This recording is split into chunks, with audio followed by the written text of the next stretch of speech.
Hi there. Welcome to my YouTube channel.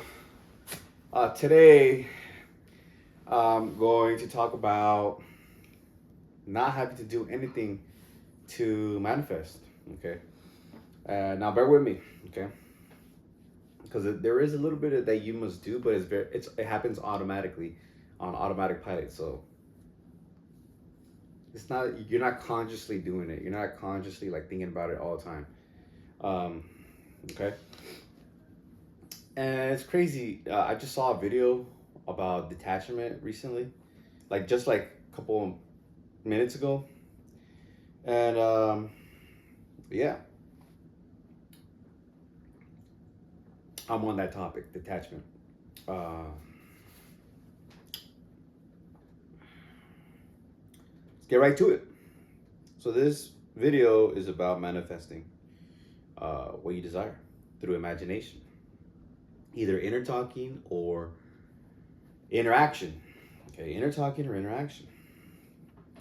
I like the affirmation for inner talking, and for imagination, I like just to sit down, like right now we'll sit down and imagine that I'm in this situation, right? And you feel it. I like the example of manifesting a warm shower.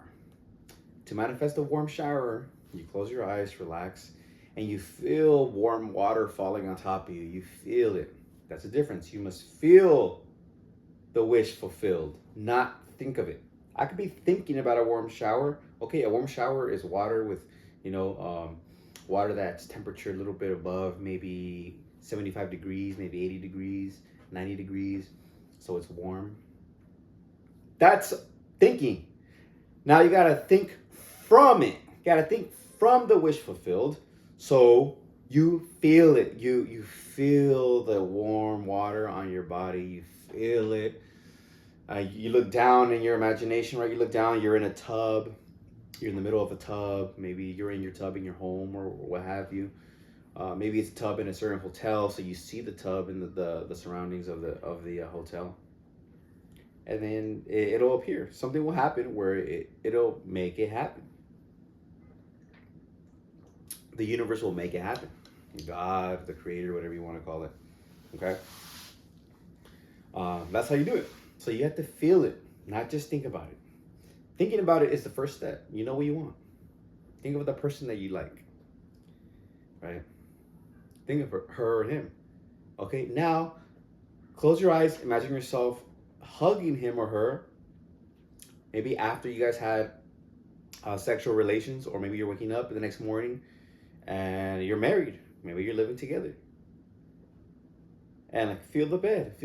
See a big bed, because maybe you have a twin bed right now, and it's only for one person. So now you see a big bed, and you're with that person, and you're hugging that person, or what have you, or that person is hugging you, and you feel the person's hair, you hear their voice, etc. And then you wake up and you open your eyes. Okay, you open your eyes and you're like, whoa. You feel like you experienced it. You experienced it, and then you just let it go. Same with the affirmation. How do I feel now that I have this thing, or whatever it is you want to do? Because what you're saying is, how do I feel now that I am? And you get whatever's after I am. In the Bible, it's all about I am. I am the way, the truth, the life.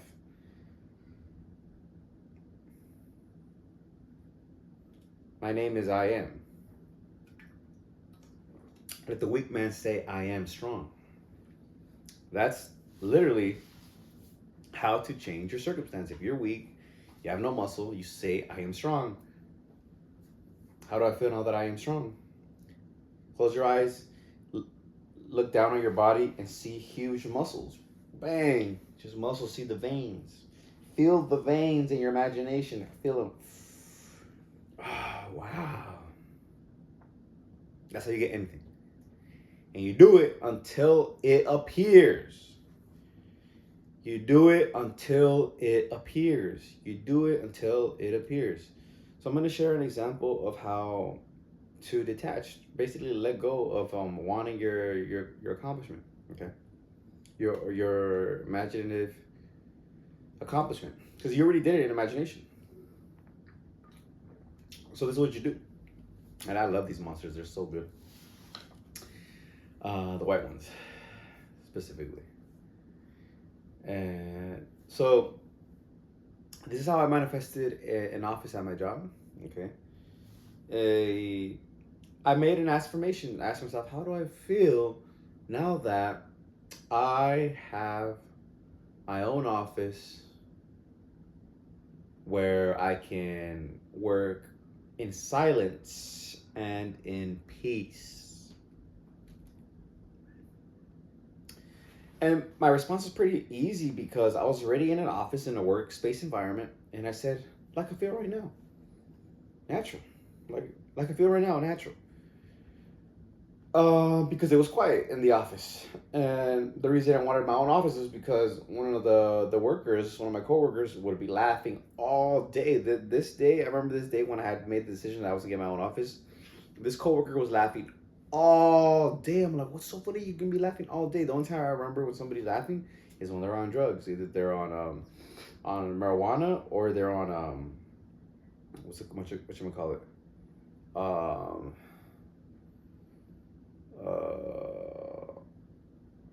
this is that painkiller one, the one that people inject with heroin. Sometimes I know that people will be laughing like that all day long. Like I laugh a little bit and I'm tired. I'm like, I have it like and after I'm like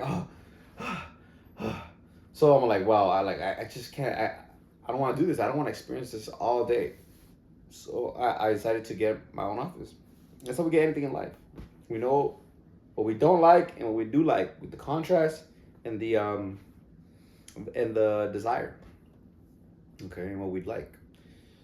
And so I did that, and I created a Google sheet, an Excel sheet, and have the affirmation and have the days that I'm reading it.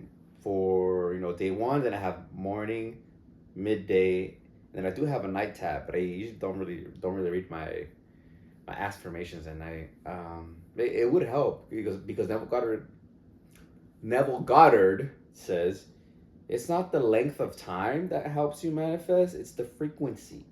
Okay, and that would make it something frequent. But I'm not like forcing it. Like that's where detachment comes in. You're not forcing anything. You want to get away from force. When you force, you repel. It's like when you want to pet a cat. Cats are very sensitive, so like if you're like constantly petting a cat, the cat will leave or scratch you and leave. You can pet the cat and then it'll leave and then it'll come back and you can pet the cat again. There's no force. It's all gentle. It's all energy. It's all understanding. It's all respect. It's all understanding boundaries. And so, similar to a cat, when you're manifesting, you don't want to be forcing. I want to force my imagination. I want to force this affirmation. I gotta feel it. Just, it's easy. Life is easy. It's where we believe. Where we believe we have to work hard. That we have to I gotta do this. That's the carnal mind. That's thinking solely from physical senses because we literally have to put on our shoes, walk to wherever we have to walk, and when it comes to manifesting, it's not the case. Yeah, we can decide to work certain jobs, certain careers, certain businesses, because we enjoy it, because it's our passion. So it's not force. So I hope that helps you understand the difference of force and passion, and then using your aspiration or using your imagination. I've departed from using visualization because when you visualize, you can see something in imagination. Like I can see if I close my eyes, I can see a red apple. But am I eating the red apple with my imaginary hand and with my imaginary teeth and my imagination? Am I tasting it? That's when it is something that I'm manifesting because I'm feeling it to be true. I'm experiencing it. So like the shower, I can think of a warm shower. I can think of like a shower head and it's falling, and the water's falling. But am I under the water head and am I feeling the warmth and am I seeing the steam? I'm feeling the wetness in my hands. That's the key. That's the difference. Thinking of to thinking from, having it. And so I did this, right? I would do it in the morning at 9, and sometimes I'd do it at 1 when I got back from from lunch. Sometimes I wouldn't do it because I have a client calling in. I have money coming in. Clients are calling me to pay, right? And that's an affirmation that I ask myself too, or an affirmation that I tell myself. I'm a money magnet, and I see money just coming to me, right? So I'm coming to my office, and I have people calling me like, "Hey, charge me for my taxes or whatever." But I digress. And so I was doing this for about 60 days, more or less, because I constantly add these affirmations that I add and remove. And I think this one was probably a new one, so it could have been less.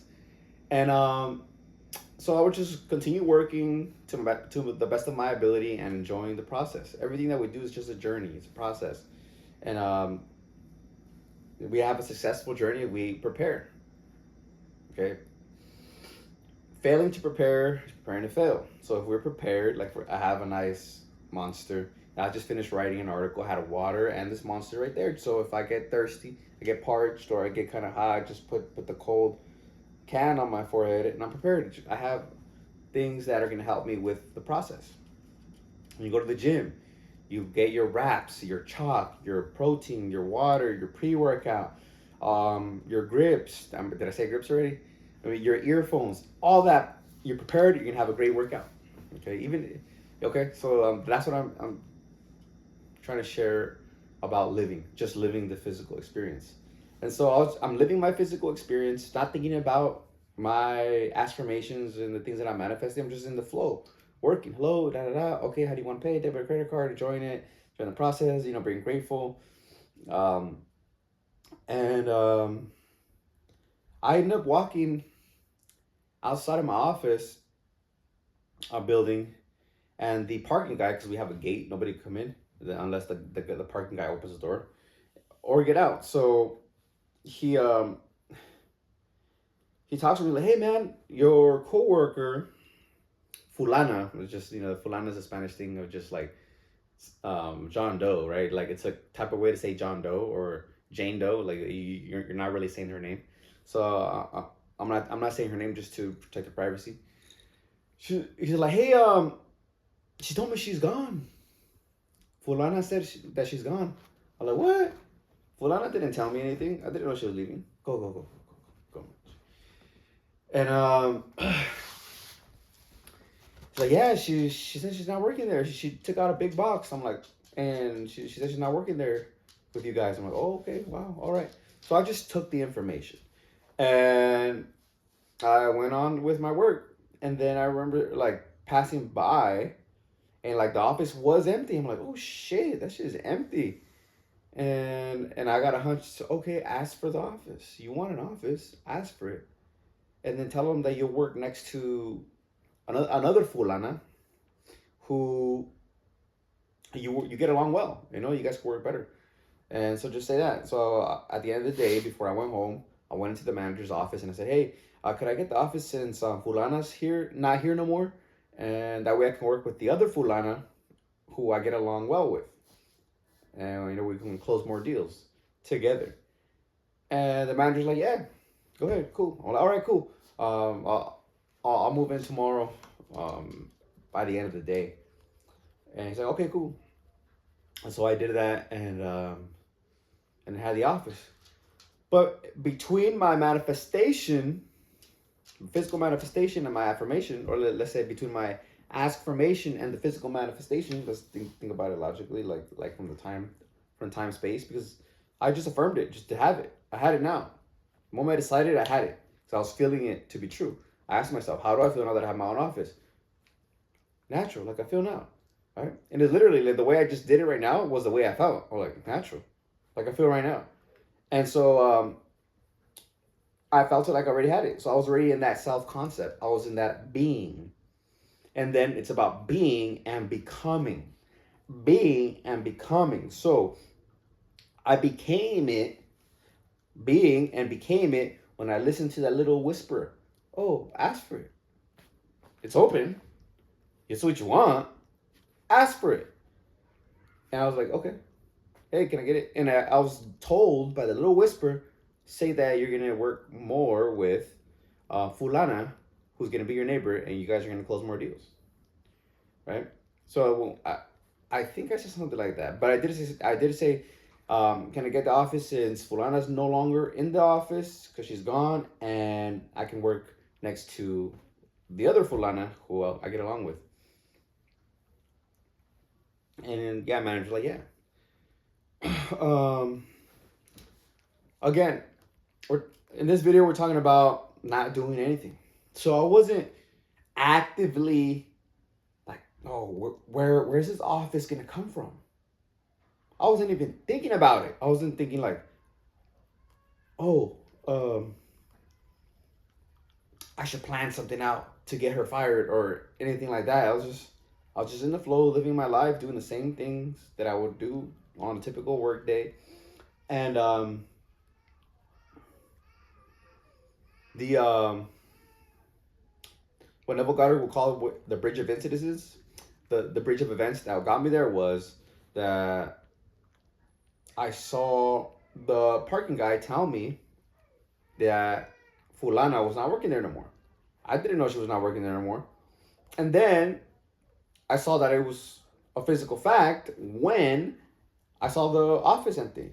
Then the next step was hearing that little voice, oh, ask for it. You want it. Ask for it and tell the manager that you want to work next to the other Fulana because you guys get along. You know, you guys will work better. um, and work closely. So, okay, cool. So by the end of the day, I went and did that, and it was done. Okay. But prior to the bridge of incidences, I wasn't forcing nothing. I was just living my life in a high frequency. Okay. And also it was a high frequency because when I went into before I went into the office, I said I'm good with or without it. No, even if management says we can't get the office, I'm cool. I'm cool where I'm at. You know, like I'm good. You know, like but the imagination creates reality. So it had happened. It had to, especially if I really wanted it to, because there are stories of where people can decide not to have what they want. You know, they can decide they don't want to have it. Um, but I really wanted it, and I don't mess around with my imagination or my affirmations. I don't mess around, you know, because I know they're real and that they're gonna happen. So when you're experiencing it through the affirmation and imagination, it's real. It is real. You're experiencing it. It's a real thing. Every physical thing has a spiritual or non-physical counterpart, be it the affirmation and feeling or the interaction and experience feeling. It's real. Now it becomes a hard in fact when you persist, when you do it long enough, frequently enough. Neville Goddard says, an assumption, though false to the evidence of the senses, if persisted in, will harden into fact. I think we could add, if frequently felt and persisted in, because he even says it himself, it's not about the length, it's about the frequency. So it would help me to riff off my affirmations right before bed. It would, because we're talking about frequency. And you are what you frequently think and feel. You can only feel from your thoughts, but the feeling is really the secret. It's what's really getting fertilized. And I think I said I wanted this to be short, so I'm gonna wrap it up here. That's it. You don't have to do anything. When you start seeing the hunches, the openings, then go towards it. Start moving towards it, and you'll get it. Okay. One last story. One last story about feeling. There's a story about a woman who was blind back in Neville Goddard's days, the early 1900s. She wanted to get car rides to work because her bus route had changed. The bus system changed. And it was going to take about 3 hours to get to her destination. So she's like, I want to get a car ride, 15-minute ride. And so she knew how to use imagination. Remember, she's blind. So in her imagination, she felt herself in a car. So she would smell the car, feel the vibrations of the car engine and the car moving as she's driving, as she's getting driven there. And then when she gets to work, she knows that she's getting to work. The guy says, "Hey, we're at the destination for your work." She holds his hand or something, or knows it's a man, and says, "Thank you." And then the guy says, "My pleasure is all mine." All this experienced in imagination, but she can't see, so she wasn't seeing this whole time. In her imagination, she's blind too. In her imagination, she's just feeling it because she can't see, so she can't visualize it. She can only feel it, and she experiences that in physical circumstance. Her friend tells her, "Hey, I saw this ad or something about a guy." Or she hears about a guy who's interested in people who are blind and helping people who are blind. Give him a call. She calls him, and then she says, "Okay, I'll consider your request of getting driven to work." So this guy goes to a bar and talks to the host or the bar guy, and there's people around, right? So there's another guy who overhears it and he says, "Hey, I'll drive her. I'll drive her home." And he goes, "Okay, cool. And then I'll drive her to work." And so they agreed that they would do that. And then like for a year, they did this. Like at the moment that she tells Neville Goddard that this happened, it was like a year already. And she manifested that. She her friend told her about a guy, and she got his number, called the guy. The guy talks to his friends at the bar, and they agree that they will drive her. She didn't do anything but use the imagination. Her friend told her. She called the guy. The guy talked to the guys, and they agreed to help her out. There's a lady who's blind. Okay, you don't do anything physical. Don't worry about it. If you do have to do anything physical, like the girl called the guy, it's on automatic pilot. You're like literally, it's autopilot. Literally, it's autopilot. You just go with the flow. It feels right. It feels right. Not force. It's not like, "Oh, I'm working hard." Arr. Not like that. I don't know why. I don't know why I was so animated on that. But yeah. Hope you like this episode, this video. Make sure to like, comment, subscribe. If you want to read some of my books that I've written on manifesting, self-love, getting in shape, my author link will be in the description. Peace.